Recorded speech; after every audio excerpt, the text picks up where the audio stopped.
जय हिंद। इस वीडियो में हम सर्वांगसम आकृतियों के बारे में बात तो करेंगे ही, लेकिन विशेष रूप से हम बात करेंगे त्रिभुजों की सर्वांग समता के बारे में। तो चलो हेडिंग डालते हैं सर्वांगसम आकृतियाँ।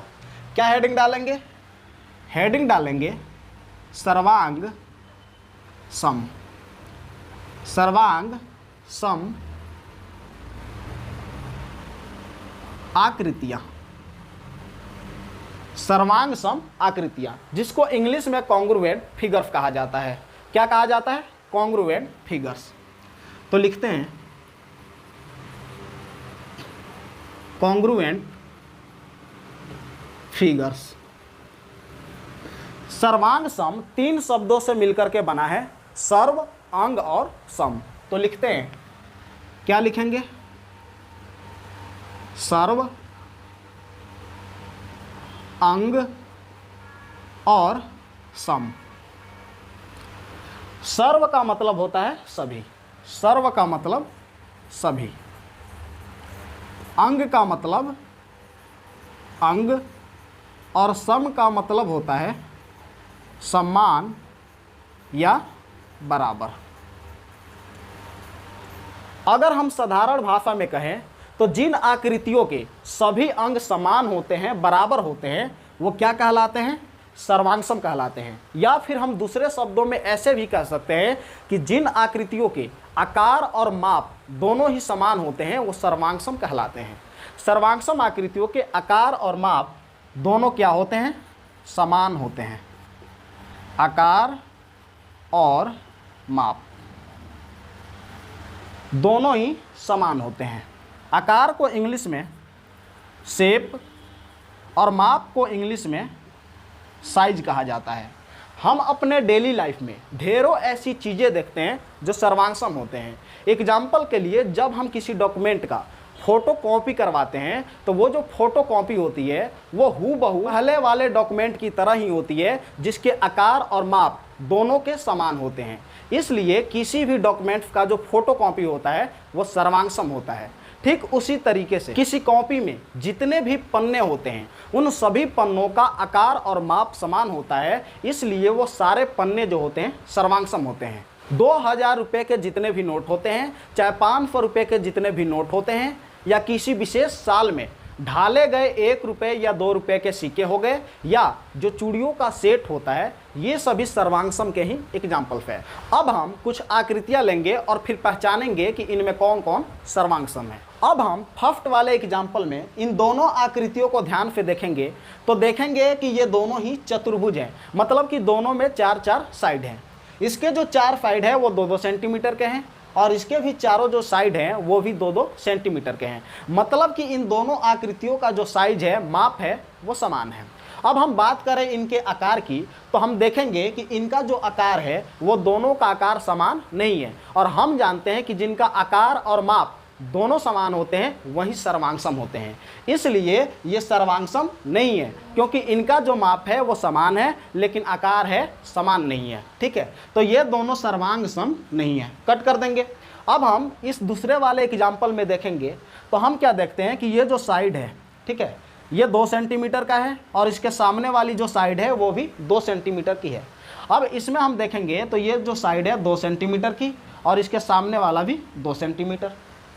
अब ये जो साइड है 1 सेंटीमीटर की, और इसके सामने वाला भी 1 सेंटीमीटर। ये 1 सेंटीमीटर का और इसके सामने वाला भी 1 सेंटीमीटर का। हम देखते हैं कि इन दोनों आकृतियों में जो साइज है वो समान है। अब बात करते हैं आकार की, तो हम क्या देखेंगे कि ये जो दोनों आकृतियां हैं, इनका जो आकार है आयताकार है, मतलब कि ये दोनों ही आयत है। इनका जो आकार है वो भी समान है, और जो साइज है, माप है, वो भी समान है। इसलिए ये दोनों आकृतियां क्या हो गए? सर्वांगसम हो गए। तब हम यहाँ पे लिखेंगे चतुर्भुज ABCD और चतुर्भुज PQRS, और बीच में ये साइन लगा देंगे, सिंबल। अब ये जो साइन है ना, ये सर्वांगसम की निशानी है। ये जो आप साइन देख रहे हो, ये वाली, ये सर्वांगसम होने का निशानी है। मतलब कि चतुर्भुज ABCD और चतुर्भुज PQRS दोनों ही क्या है? सर्वांगसम है। ठीक है, अब हम बात करते हैं तीसरे वाले एग्जाम्पल की। तो हम देखेंगे कि इनका जो आकार है वो वृत्ताकार है, मतलब कि ये तीनों वृत्त हैं, मतलब कि इनका आकार समान है। अब हम बात करते हैं साइज की। तो इसका 2 सेंटीमीटर है, ये 2 सेंटीमीटर का और ये 3 सेंटीमीटर का। तो हम क्या देखते हैं कि ये जो दोनों वृत्त है ना, इनका आकार और माप दोनों समान है, इसलिए ये दोनों क्या हो गए, सर्वांग-सम हो गए। लेकिन इसका आकार तो समान है और माप समान नहीं है, ये 2 सेंटीमीटर के हैं और ये 3 सेंटीमीटर के हैं, इसलिए ये सर्वांग-सम नहीं है, जबकि ये दोनों सर्वांग-सम है। हम कई बार देखते हैं कि जो बच्चे होते हैं वो सर्वांग-सम और सर्वांग समता को लेकर के बहुत ज़्यादा कंफ्यूज रहते हैं, लेकिन उन्हें मैं बता दूं कि सर्वांग-सम होने के लिए जो भी शर्तें होती हैं, जो भी नियम होते हैं, जो भी कसौटियाँ होती है, उसी नियम या कसौटियाँ को ही हम सर्वांग समता कहते हैं। अब हम बात करेंगे त्रिभुजों की सर्वांग समता के बारे में। तो यहाँ पे हेडिंग डालते हैं, क्या हेडिंग डालेंगे, हेडिंग डालेंगे त्रिभुजों के सर्वांग समता, त्रिभुजों के सर्वांग समता के लिए नियम। ठीक है, त्रिभुजों के सर्वांग समता के लिए नियम, इसी को इंग्लिश में हम लिखते हैं रूल फॉर कॉन्ग्रुएंसी ऑफ ट्राइएंगल्स। ठीक है, हमने हेडिंग डाल दिया त्रिभुजों के सर्वांग समता के लिए नियम, जिसको इंग्लिश में कहते हैं रूल फॉर कॉन्ग्रुएंसी ऑफ ट्राइएंगल्स। मतलब कि त्रिभुजों के सर्वांग-सम होने के लिए जो भी नियम होते हैं, जो भी शर्तें होती हैं, जो भी कसौटियाँ होती हैं, उनके बारे में हम बात करेंगे। तो पहला जो नियम है उसका नाम है SAS सर्वांग समता, SAS सर्वांग समता। ठीक है, दूसरा जो है उसका नाम है ASA सर्वांग समता। ठीक है, दूसरे का क्या नाम है, ASA सर्वांग समता। अब जो तीसरा नियम है उसका नाम है AAS सर्वांग समता। ठीक है, 3 नियम हो गए। अब जो चौथा नियम है, चौथा नियम उसका नाम है SAS सर्वांग समता। ठीक है, और पांचवा जो नियम है उसका नाम है RHS सर्वांग समता, सर्वांग समता।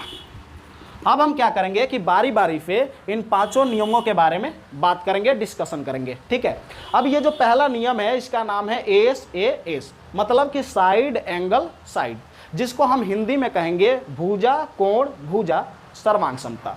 इस नियम के अनुसार यदि 2 या 2 से अधिक त्रिभुज हो तो पहले वाले त्रिभुज के 2 साइड और उसके बीच का एक कोण दूसरे त्रिभुज के भी 2 साइड और उसके बीच के एक कोण के अगर बराबर हो तो दोनों ही त्रिभुज क्या होते हैं, सर्वांग सम होते हैं।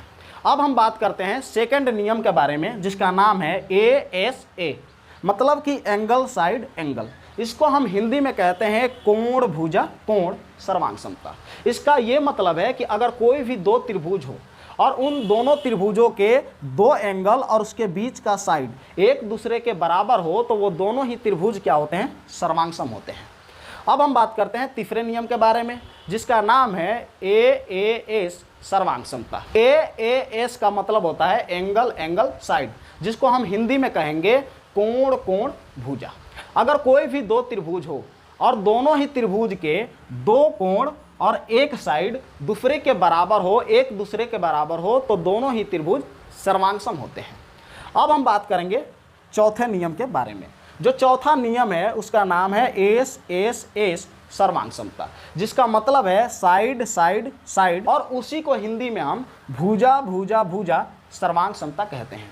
इस नियम के अनुसार यदि 2 त्रिभुज हो और दोनों ही त्रिभुज की जो तीनों भुजाएं हैं वो संगत भुजाएं बराबर हो तो दोनों त्रिभुज क्या होते हैं, सर्वांग सम होते हैं। कौन से नियम से, ASS सर्वांग समता के नियम से। अब हम बात करेंगे पांचवी और आखिरी सर्वांग समता के बारे में, जिसका नाम है RHS। ठीक है, R का मतलब राइट एंगल, H का मतलब हाइपोटेनियस और S का मतलब साइड, जिसको अगर हिंदी में कहना होगा तो हम कहेंगे समकोण, कर्ण और भुजा। अगर 2 त्रिभुज हो और दोनों त्रिभुज समकोण हो तो उसका हाइपोटेनियस और साइड दूसरे त्रिभुज के भी हाइपोटेनियस और साइड के बराबर हो तो वो दोनों ही त्रिभुज क्या होंगे, सर्वांग सम होंगे। अब जितने भी हमने नियम पढ़े हैं ना, इन पे रिलेटेड थ्योरम को हम आगे के वीडियो में सॉल्व करेंगे और उस पर जो भी क्वेश्चन बनेंगे उसको भी हम सॉल्व करेंगे। तो फिलहाल आज के लिए बस इतना ही, मिलेंगे हम नेक्स्ट वीडियो में एक नए टॉपिक के साथ। तो चैनल को सब्सक्राइब कर दो, बेल आइकन को भी दबा देना और हाँ, वीडियो को लाइक शेयर और कमेंट भी कर देना। Thank you.